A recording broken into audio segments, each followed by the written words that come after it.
Hello दोस्तों, स्वागत है आप सभी लोगों का एग्री पैराडाइज पर।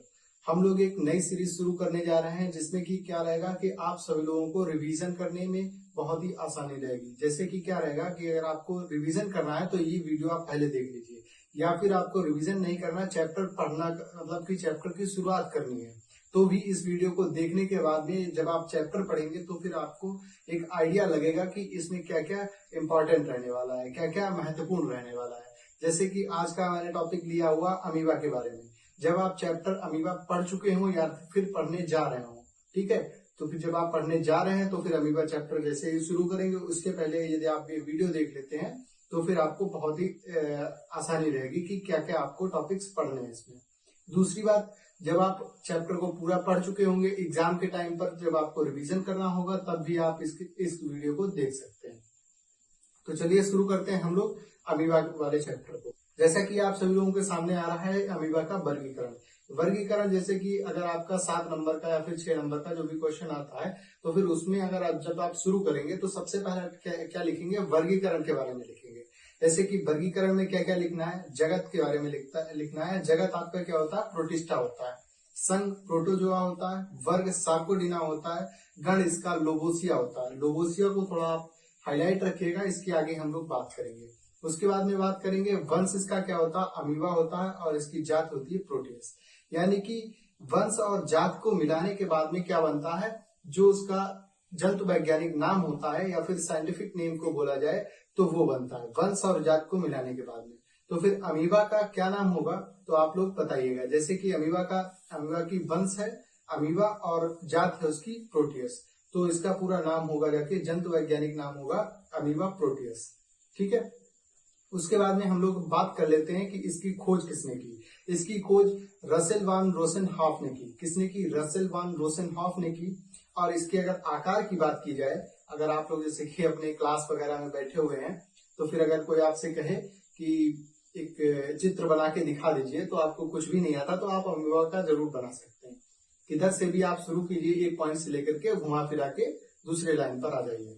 तो ठीक है, तो इसका आकार कैसा होता है, अनियमित आकार का एक होता है। भाषा की अगर बात की जाए कि इसके जो शब्द है, ठीक है, अमीबा प्रोटियस, वो कहाँ से लिया गया, एक ग्रीक भाषा से लिया गया। अमीबा का अर्थ होता है चेंजिंग, प्रोटियस का होता है गॉड ऑफ ग्रीस, यानी कि इसका मतलब होता है परिवर्तनीय देवी। गॉड का मतलब एक देवी से लिया गया है यहाँ पर, हालांकि ये फीमेल है तो हो सकता है ऐसा ग्रीक में चल रहा हो उस समय, तो ऐसा है चेंजिंग गॉड ऑफ ग्रीस। ठीक है, इसका अर्थ होगा।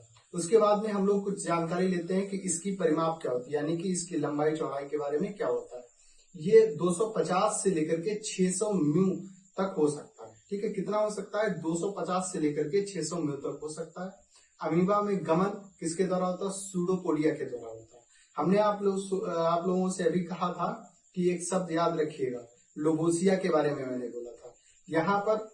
यहाँ पर एक शब्द है लोगोपीडिया। इन दोनों को आप लोग अलग रखिएगा क्योंकि वो वहां पर गण था और ये यहाँ पर क्या है, जो अमीबा के कूटपाद होते हैं। ठीक है, अमीबा आप कभी देखेंगे तो जो उसके आकार में बना होता है, आपके पीछे स्क्रीन पर आ रहा होगा, तो फिर वहां पर क्या होता है कि आगे से मुड़े हुए होते हैं। जो मुड़े होते हैं उनको क्या कहते हैं, लोगोपीडिया कहा जाता है। ठीक है, अमीबा के कूटपाद जहां से इनका निर्माण होता है वह अमीबा का अग्रभाग होता है। ठीक है, जहां से इसका निर्माण होता है वो अग्रभाग होता है। अमीबा के पिछले भाग पर आकर के मिलते हैं। यदि आपसे कोई पूछे कि एक अमीबा है, आपको बताना है कि इसका अग्रभाग कौन सा है, पश्च भाग कौन सा है, जिस पर आप लोगों को क्या मिलेंगे, इस कूटपाद मिलेंगे। ठीक है, सूडोपोडियाज मिलेंगे, वहां पर इसको क्या कहेंगे, उसका वो अग्रभाग हो जाएगा। और जहां पर इसके वापस में आकर के जो मिलेंगे तो वो क्या हो जाएगा, उसका पश्च भाग हो जाएगा। और पश्च भाग को क्या कहते हैं, यूराइट्स कहते हैं। ओके, अब हम लोग कुछ सिद्धांतों के बारे में बात कर लेंगे। हम लोग जब इसको पढ़ेंगे, ठीक है, तो हम सिद्धांत को पूरा पढ़ेंगे। लेकिन अभी हम लोग क्या कर लेते हैं कि जो सिद्धांत हैं उनके बारे में सिर्फ पढ़ लेते हैं। पढ़ क्या लेते हैं, कौन कौन से सिद्धांत किस किस वैज्ञानिक ने दिए हैं। हालांकि एक अच्छा आपके रिवीजन के लिए बनाई गई है, आपके जो चैप्टर शुरू करने से पहले के लिए बनाई गई है, तो उस हिसाब से मैंने इसको रखा हुआ है। तो अगर बात की जाए कि संकुचन मत किसने दिया था, तो हीजमान ने दिया था। इसका जो संकुचन मत है वो किसने दिया था, हीजमान ने दिया था। वहीं इसका लुड़काव मत किसने दिया था? जेनिक्स ने दिया था। जेनिक्स, आप लोग याद रखिएगा, जेनिक्स ने दिया था। अमीबा का चलन मत किसने दिया था? डेलिंजर ने दिया था। साल जेल मत किसने दिया था? मिस्ट और पेंटे ने दिया था। अभी तक हमने 4 की बात की है। हीजमान ने संकुचन मत दिया, जेनिक्स ने लुड़काव मत दिया, डेलिंजर ने चलन मत दिया, साल जेल मत, मिस्ट और पेंटे ने दिया हुआ था। चलिए, इतनी बात आप लोगों को समझ में आई होगी। उसके बाद में वो देखते हैं अमीबा का जो फव्वार मत है, गमन के लिए जो फव्वार मत है, एलेन ने दिया था। इन सारे मतों की बात हम लोग पूरी डिस्क्रिप्टिव क्लास में करेंगे, ठीक है। अमीबा का जो वलन अनुलंबन मत है वो हेक्सले ने दिया था। इस क्लास को रिवीजन के तौर के लिए मैंने बनाया है, तो इस क्लास को हम लोग यहीं तक रखेंगे। धन्यवाद दोस्तों। आप सभी लोग इसी प्रकार की अगर सीरीज चाहते हो तो आप लोग कमेंट में बताइएगा। लाइक और सब्सक्राइब करना ना भूलें। जय हिंद।